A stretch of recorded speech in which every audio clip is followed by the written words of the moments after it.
नमस्कार। आज हम जूरिस्प्रूडेंस 2 के एक बहुत ही महत्वपूर्ण विषय लीगल राइट्स की अवधारणा को समझेंगे। यह विश्लेषण खास तौर पर 4th सेमेस्टर के LLB छात्रों के लिए तैयार किया गया है ताकि विश्वविद्यालय की परीक्षाओं में मदद मिल सके। तो आज हम इसे कैसे कवर करेंगे?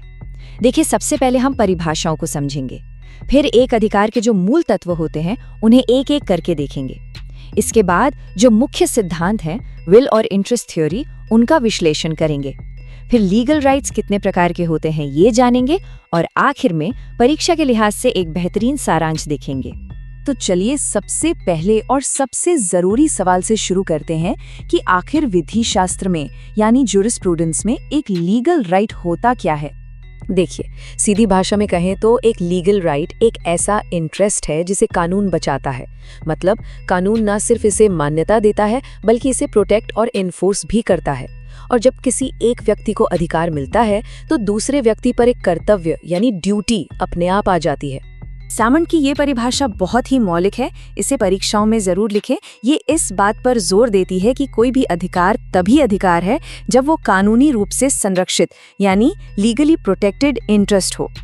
अब हॉलैंड के नजरिए को देखिए, वो कंट्रोल के तत्व पर ध्यान केंद्रित करते हैं। उनके अनुसार अधिकार एक ऐसी क्षमता है जो राज्य की मदद से आपको दूसरों के कार्यों को नियंत्रित करने की शक्ति देती है। और फिर आते हैं आइहरिंग, जो इंटरेस्ट थ्योरी के बहुत बड़े समर्थक हैं।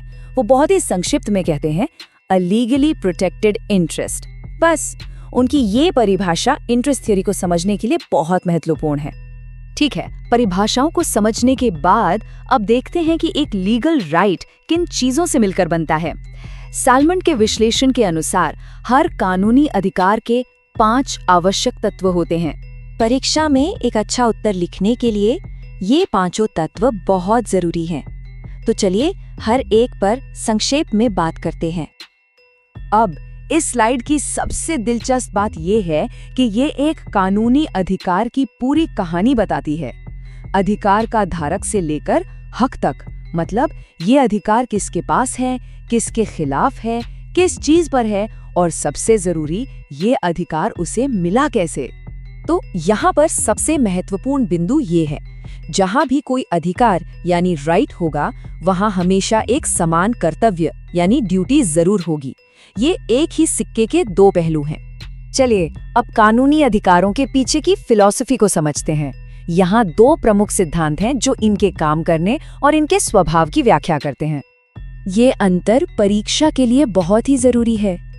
विल थ्योरी यानी इच्छा सिद्धांत अधिकारों को व्यक्ति की इच्छा और स्वतंत्रता की अभिव्यक्ति मानता है, जबकि इंटरेस्ट थ्योरी यानी हित सिद्धांत अधिकारों को व्यक्ति के हितों की रक्षा का एक साधन मानता है। तो विल थ्योरी की आलोचना क्यों होती है? इसकी सबसे बड़ी आलोचना ये है कि ये उन लोगों को अधिकार देने में मुश्किल पैदा करता है जो अपनी इच्छा व्यक्त नहीं कर सकते, जैसे कि बच्चे या मानसिक रूप से अक्षम व्यक्ति। दूसरी तरफ इंटरेस्ट थ्योरी की आलोचना इसलिए होती है क्योंकि ये बहुत व्यापक है। अगर हर हित को अधिकार बनाने लगें तो हम सीमा कहाँ तय करेंगे? ये कानूनी रूप से संरक्षित हित और सिर्फ एक नैतिक हित के बीच एक स्पष्ट रेखा खींचने में कई बार विफल रहता है। कानूनी अधिकार केवल एक ही तरह के नहीं होते, इन्हें कई तरीकों से बांटा गया है। अब हम कुछ सबसे महत्वपूर्ण वर्गीकरणों पर नजर डालेंगे। पहला है परफेक्ट और इम्परफेक्ट राइट्स। एक परफेक्ट राइट वो है जिसे कानून मान्यता भी देता है और जिसे आप अदालत में जाकर लागू भी करवा सकते हैं। लेकिन एक इम्परफेक्ट राइट थोड़ा अलग है। कानून इसे मान्यता तो देता है पर आप इसे अदालत के जरिए लागू नहीं करवा सकते, जैसे कि कोई ऐसा कर्ज जिसे वसूलने की समय सीमा निकल चुकी हो। अब ये वर्गीकरण बहुत ही ज्यादा महत्वपूर्ण है, राइट इन रेम और राइट इन पर्सोनम। एक राइट इन रेम यानी सर्वबंधी अधिकार पूरी दुनिया के खिलाफ होता है, जैसे आपकी अपनी संपत्ति पर अधिकार। वहीं दूसरी ओर राइट इन पर्सोनम यानी व्यक्तिबंधी अधिकार किसी एक खास व्यक्ति या कुछ व्यक्तियों के खिलाफ ही होता है, जैसे कॉन्ट्रैक्ट से पैदा हुआ कोई अधिकार। अब जो लोग अपने जवाब को और बेहतर बनाना चाहते हैं उन्हें होफेल्ड का जिक्र जरूर करना चाहिए। उन्होंने अधिकार की अवधारणा को और भी गहराई से समझाते हुए इसे 4 अलग अलग भागों में बांटा और उनके सहसंबंधी और विपरीतार्थक भी बताए। ये डायग्राम होफेल्ड के विश्लेषण को समझने में बहुत मदद करता है। देखिए कैसे एक अधिकार राइट का सहसंबंधी कर्तव्य ड्यूटी है, लेकिन उसका विपरीतार्थक अधिकारहीनता नो राइट है। ये बहुत ही बारीक विश्लेषण है। तो हमने काफी कुछ कवर कर लिया है। चलिए अब इन सबको एक साथ मिलाकर देखते हैं कि परीक्षा में एक उच्च स्कोरिंग उत्तर कैसे लिखा जाए। ये एक 15 अंक के उत्तर का पूरा ढांचा है। अपने उत्तर की शुरुआत सालमंड और हॉलैंड की परिभाषाओं से करें, फिर राइट्स और ड्यूटीज के संबंध को समझाएं, सालमंड के 5 तत्वों का विवरण दें, दोनों सिद्धांतों की तुलना करें और फिर वर्गीकरण बताएं। अगर आप इस ढांचे का पालन करेंगे तो आपका उत्तर बहुत व्यापक और सुव्यवस्थित होगा।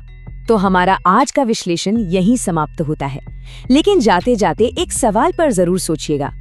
आज के इस दौर में जहां डिजिटल संपत्ति और आर्टिफिशियल इंटेलिजेंस जैसी नई चीजें आ रही हैं, वहां कानूनी अधिकारों की हमारी ये पारंपरिक समझ भविष्य की चुनौतियों के लिए कैसे बदलेगी?